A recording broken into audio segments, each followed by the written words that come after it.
Welcome back to the channel.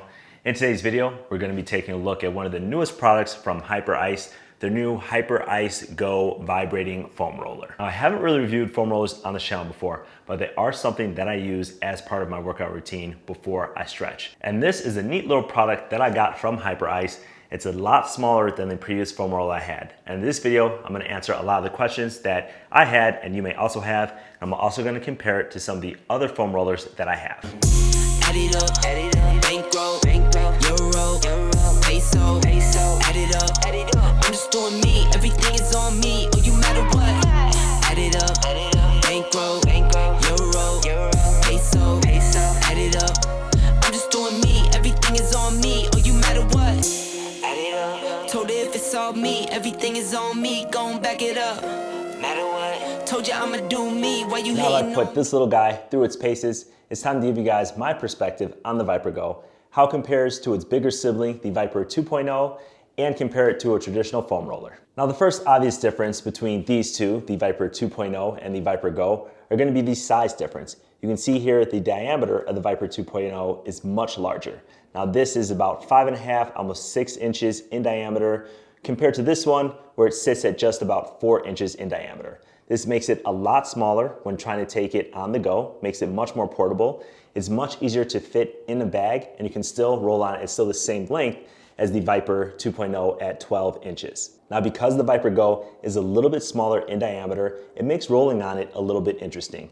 If you're rolling your large muscle groups, like your quad for example, or your hamstrings or your calf, this is something that's gonna work really well. I really like the channels in here. Allows a little bit more comfort compared to the original Vyper 2.0. You can see the deep channels, so you can see some of the contouring in the profile of it. That's just gonna make it a little bit more comfortable. Now when you're rolling on smaller areas, for example, the inside of the leg or the adductor, it's gonna make it a little bit more challenging depending on your flexibility here, just because it's a smaller diameter in general. You have to roll a lot closer to the ground as well as a lot further to cover the same surface area. Another difference between these two is going to be on the firmness of the material.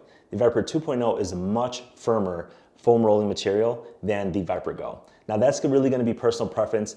I personally prefer something that's a little firmer. So with this one, I kind of liked having the older material. With this material being a little bit softer, I think a lot of people are going to find this foam roller a lot more comfortable than the Vyper 2.0. Now the other difference between the Vyper 2.0 and the Vyper Go is the size of the motor. Obviously with a smaller package, you have a less powerful motor. It still has 3 settings, just like the Vyper 2.0, but the settings aren't as powerful as the Vyper 2.0. Now when I use the Vyper 2.0, I usually only use the first setting because it is a very strong vibration. Now with this one, it has 3 settings. I have to go up to at least the second setting to feel the equivalent of the first setting on the Vyper 2.0. Now that's not a big deal, but it's just something you want to keep in mind.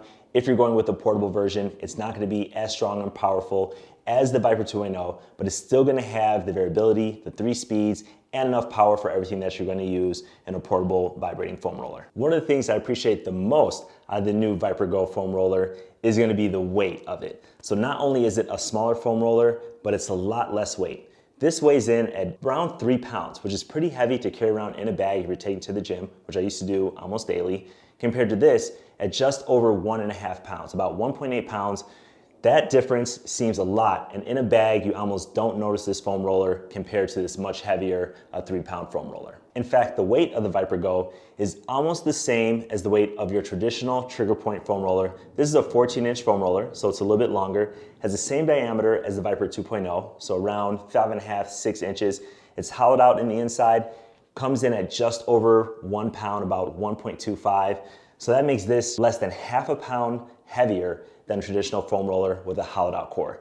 That means that this is pretty light. So between these two, you're gonna have a smaller package, just about the same weight, with vibrating and Bluetooth connectivity capability. If you guys follow my Instagram or have seen other videos in my channel, it's no surprise I am a fan of the Hyperice brand. I'm gonna leave a couple links in the description of this video of where you can purchase a Hyperice vibrating foam roller if it's something that you're interested in. I'll also leave a link to my blog where I did a short write-up on the Vyper Go in the description. If you like this video, please give me a thumbs up, share, subscribe, and I'll see you guys next time.